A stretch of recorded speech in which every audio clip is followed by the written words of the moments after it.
You're listening to Season 1 of By Shawneda, Natural Sisters novella, My Crowning Glory, Chapter 15. At a certain point in the middle of a presentation, you begin to fly through it, and all the research, preparation, worries, and frustration bundles into a stream of energy that makes you sound harried, flush, or confident. The third happened for me during the big presentation for Janie's boss.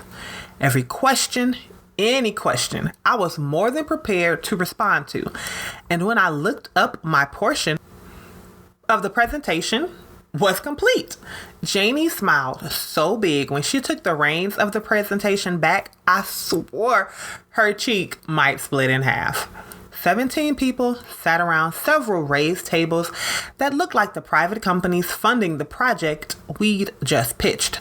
Janie's head nod at the end of her portion meant she'd nailed everything she planned. As we walked out of the room, the young lady who'd questioned if I'd be another disappointment gave me the fakest smile I'd seen since cheerleading tryouts in high school.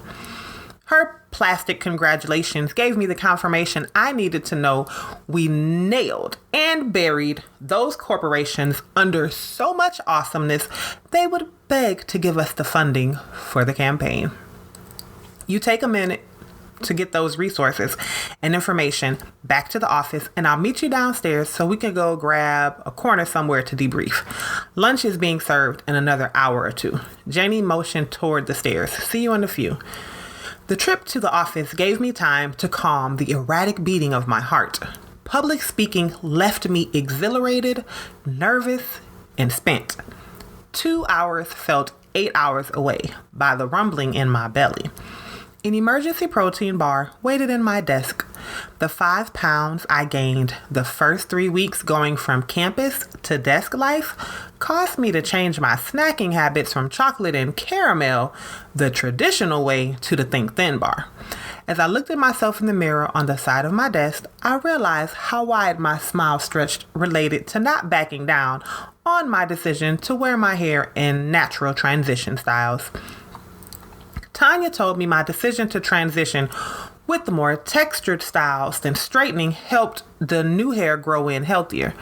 Nothing would help it continue to grow better than leaping in with both feet and taking all the relaxed hair off.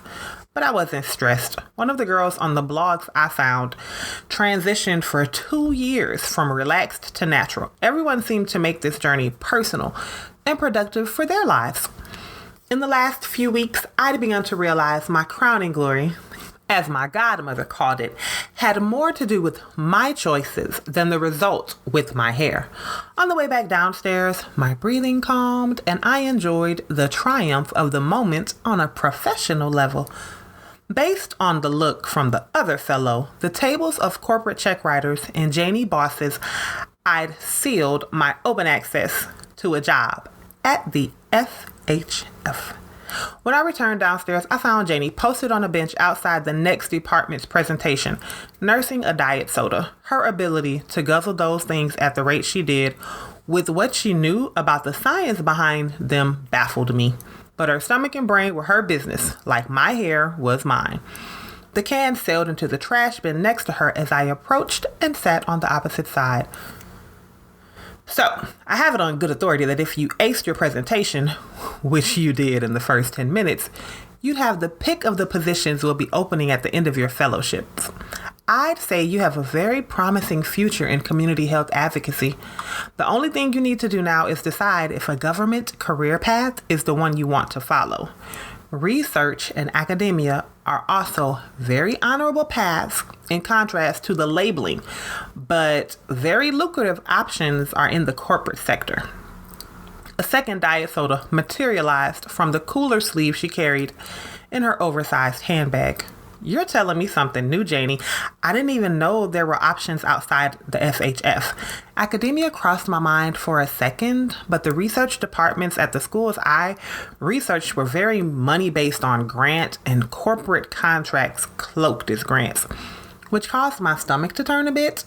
My desire to help the public looked more like raising awareness about certain health risks, lifestyle choice results, and alternative habits to offer longer, healthy lives instead of a medically supplemented one.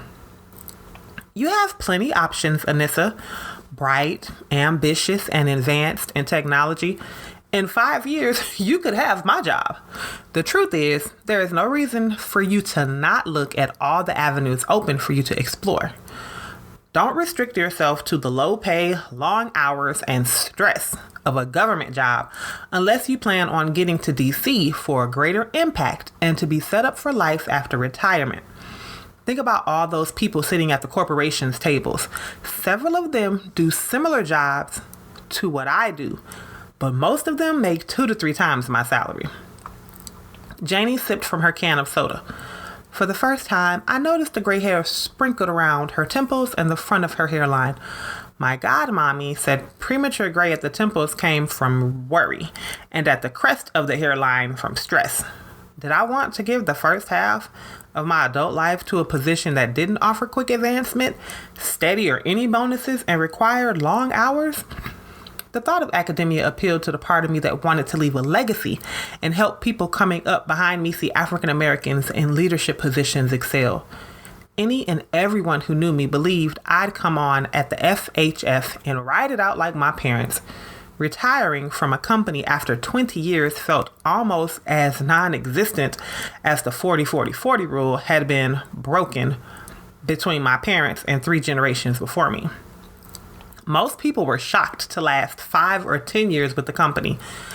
I've given some serious thought to the people and communities I want to reach, and I wonder sometimes if there is a way for the corporations to take their community involvement to another level, where it surpasses corporate citizen involvement and bridge the gap between government and private sector health prevention. Just ideas I've been tossing around, but one of the projects we did in graduate school at my internship last year gave favorable results for it to work for some companies. A smile covered the lower half of my face as I caught my breath. I have a lot of questions, and I think I'm learning a lot from working for the FHF, just not sure this is where I want to stay forever. I guess the 40 and 40 rule is kind of lost on my generation. Nothing wrong with having a plan for your future. If you don't, you'll become part of the cog in someone else's success machine. Assess your goals. Let me know what you're thinking about after I send you what is coming up the pipeline. Whatever you do, I'm sure of one thing, Anissa, you're going to be great at it. Stress about chopping the relaxed portion from my hair seemed less and less apparent with each word. From what my godmother and Janie stated, the only thing keeping me from cutting off my hair seemed to be me. Nothing overshadowed the quality of my work. Only thing standing in the way of my hair being cut now was my appointment book and Tanya's availability. The weekend before my birthday, Portia piled into my CRV with a big Kool-Aid grin on her face. An envelope with my name on it clutched between her fingers. I grabbed for it, but she snatched it out of my grasp. You little sneak. Come on. Give me a peek at it. What did you guys get me for my birthday? I giggled. No, ma'am. This weekend is your treat because of some big announcement you have that you won't tell anyone, including your bestie, so I'm not even about to divulge the contents of this envelope before we meet Zoe and Ebony. Zoe told me something, but you have to promise not to tell her I shared it. I'm not sure how sensitive she'll be about it. Portia sat back in the passenger seat. Scout's honor. Spill it. My crinkles blew in the wind as I enjoyed the breeze from the crack in my window. After what happened with Wilson, she started seeing a counselor to deal with her anger issues with men and people in general. Something about her inability to see past her anger scared her. Isn't that weird? Zoe, the strongest chick on the block. Seeing a shrink? Just weird. Portia slid the envelope into her purse. Not really. She had a rough last few years. Going to a counselor is not as taboo as people think. Not in the city, anyway. And we're almost in the city. Curiosity gnawed away at me as I glanced at the envelope. Come on, just a peek. So I hope you're not taking us to the diner for a celebratory dinner because we go there every Friday. Natalia's is more dressy than what we have on. So where are we going? Portia bounced in her seat. Gosh, you're childlike today. Bonefish Grill, if you must know. I laughed despite my desire to fuss at her a little more and wrangle the information about the envelope from her. In less than 15 minutes, I pulled onto the street for Bonefish Grill. So you told her and Ebony where we're going. At least y'all are talking outside the group again. Portia gave an innocent grin. Put the worm back in the box. I texted Ebony, if you must know. Gosh, I've seen bears on more discreet fishing expeditions. We're making progress. It's going to take time though, Portia. I'm open to kicking it with her, but it'll be a minute before I trust her around anyone I'm interested in, and she shouldn't hold her breath for the wedding invitation if I meet someone and get hitched in the near future. Her jealousy might cause another relapse, then I'll have to let my man stop me from cutting her. A side eye and exaggerated eye roll let Portia know I was kidding, but only a little bit. Despite the makeup dinner and real talk we shared since then, I still kept my guard up with Zoe more than she wanted me to. But I couldn't help it. You don't sex someone's college sweetheart, almost fiance, then expect the person to close a blind eye as if that is the thing to do. No. Okay, I hear you, Anisa. I'll mind my business. Just glad the gang's all here. And if you want me to, I'll pay her way tonight. Portia smiled. Girl, please, if I can't tell my peoples, even the ones in the doghouse, my good news, over a plate of free eats, something is wrong somewhere in the world. We'll be cool. Just give us time. My smile this time concealed nothing. I meant what I said. Zoe, Ebony, and Portia were the sisters I'd never had, and leaving our friendships on the cutting room floor for the mess up meant we weren't as tight as we thought. Ebony and Zoe waited for us inside the hall of the restaurant. A host greeted us, and I gave her our reservation name. We made it right before the cutoff time, and we were seated in less than 5 minutes. I loved restaurants with reservations. Anissa, big stuff, girl. We know who you are, Ebony sang to the tune of Mr. Big Stuff. Look at you, big money, let me hold the 20. This place isn't cheap. That is not necessary.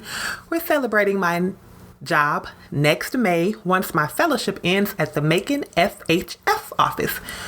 Janie put in a few calls and heard from some people at the presentation I did a few days ago, and they offered me a corporate consultant position in the Atlanta office, and I'll be teaching some classes as an adjunct professor at Georgia Perimeter. Janie and my mom hooked me up with one of their sorors. My smile stretched so tight it hurt. She is the dean over the health department. Can you believe it? I get paid to decide which way I want to go. Congratulations, girl. Portia squealed and gave me a tight hug.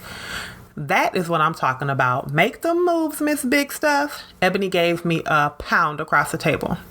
I'm happy for you, Anissa, but isn't that a bit of a commute every day from Macon to Atlanta? Is 1 to 2 hours, depending on traffic, Zoe said. No, because I'm not staying here. My townhome is a rental, so I'm going to move up to Atlanta. I'll get an apartment first and think about moving into something permanent once I'm settled. I'll end up finding something close to the office near SHS and the GPC Dunwoody campus. My smile felt too small to comfort Zoe. I knew she'd take it hard because of how rocky our relationship had been, but I did not intend to move because of what happened. Moving to Atlanta would give me more breathing room and less stress about my hair and more career opportunities. She'd have to understand, no matter how they felt, I was moving come May.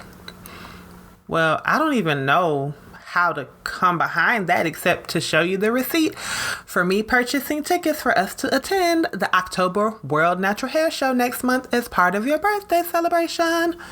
Portia pulled the envelope from her purse. Maybe instead of coming back the same night, we can go on Saturday and look at apartments and check out some townhomes in the area near where you'll be working. Then go to the fashion show and shop on Sunday. Wait. An overnight road trip to Atlanta to pick our Atlanta headquarters for fun once Anissa moves. This night is looking up. Ebony raised her glass. I propose a toast. We all raised our glasses. I don't even know what they said because all I could think about was how awesome my friends were and how much I'd missed them. Macon was less than 2 hours away, but I knew our lives were changing, and by this time next year, I'd be rocking my natural hair in Atlanta. Tanya looked as if she belonged on the stage at the World Natural Hair Show. Her hair was cute. Her clothes matched the setting on the stage. Sounds weird for me to say it, but I was proud she was my hairstylist. A whole lot of natural companies or stylists didn't represent Macon, but I knew we had the best on stage. I'm biased, but that is how I felt. Tanya shared the story about how freeing being natural was for her. She discussed how she discovered the amount of work required to be natural and cute. Some of her mannequins were passed around the crowd, and she talked about how she taught her clients how to maintain their styles and do their own thing between appointments because she wanted them to enjoy their natural hair, whether she saw them once a week or once every 2 months for a trim. All the women in the crowd were captivated as several hair models displayed some of Tanya's work, from extravagant to elegant. One of the girls rocked a lock style that made me want to get twists or locks in my hair as soon as I returned to Macon. Oh no! Relocation to Atlanta would mean a new hairstylist. A smile spread across my face as Charlize from Cute with Charlize entered the room and watched Tanya on the stage. Any worry about who to see for my hair disappeared. Ladies, going natural is something you should do for you and you alone. The curl pattern, hairline, everything about your hair is personal to you. One of my clients loved her hair so much the first time she wore it natural, she cried. For some people, they realize that straight hair by way of relaxer is the way for them. Those I refer to my partner. Nothing makes me sadder than a woman who doesn't like her hair when she leaves my chair. And I want people to love their hair when it's natural or chemically treated. Don't be afraid to explore different looks and styles, whether it's curly, kinky, straight, and locks, big waves, or tighter than Scrooge. Love your hair and all the beautiful things you can do with it. Another set of models took the stage, and I marveled at the different styles. Shoulder-length shingles, twist outs with dyed yarn, two-strand twists, cornrows, and so many designs, I became dizzy trying to study them from the floor. A girl with the cutest Bantu knot out I'd ever seen walked up on the stage and accepted the microphone from Tanya.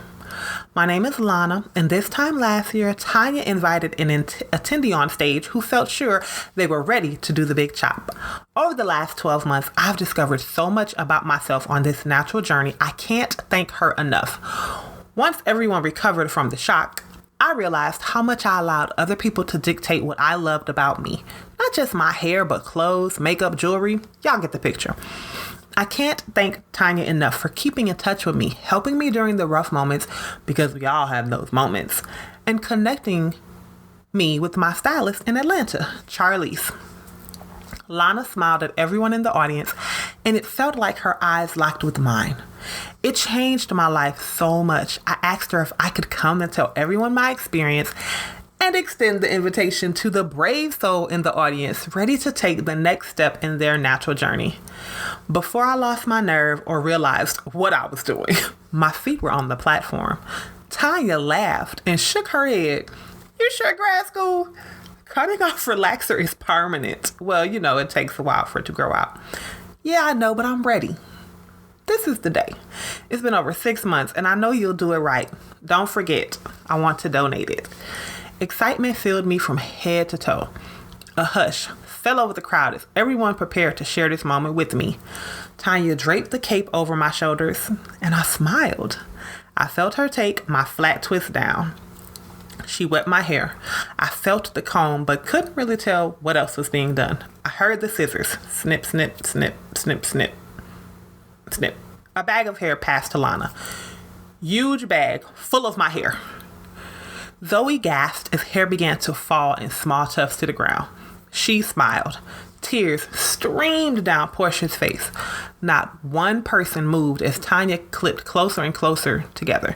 At last, I heard a buzz. She applied some product to my hair, and everyone paused. How do you feel? Zoe called from the floor. I shrugged. Light? You look beautiful. Portia wiped her face.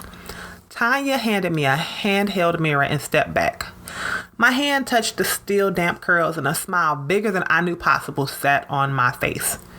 I need time to adjust to my new thick hair, but I loved it. Not because it looked like I imagined. My head and face looked different from any picture I tried to conjure up in my brain. No, I loved it because I'd gone 6 months without having my scalp burned. I loved it because for the first time, I'd followed through on a decision I made to do something I wanted for myself. Lana's words made more sense. As she talked, I realized how many of my decisions were based on how it affected everyone else. This decision and style was a choice I made. My godmother's words came to mind. I loved how it looked.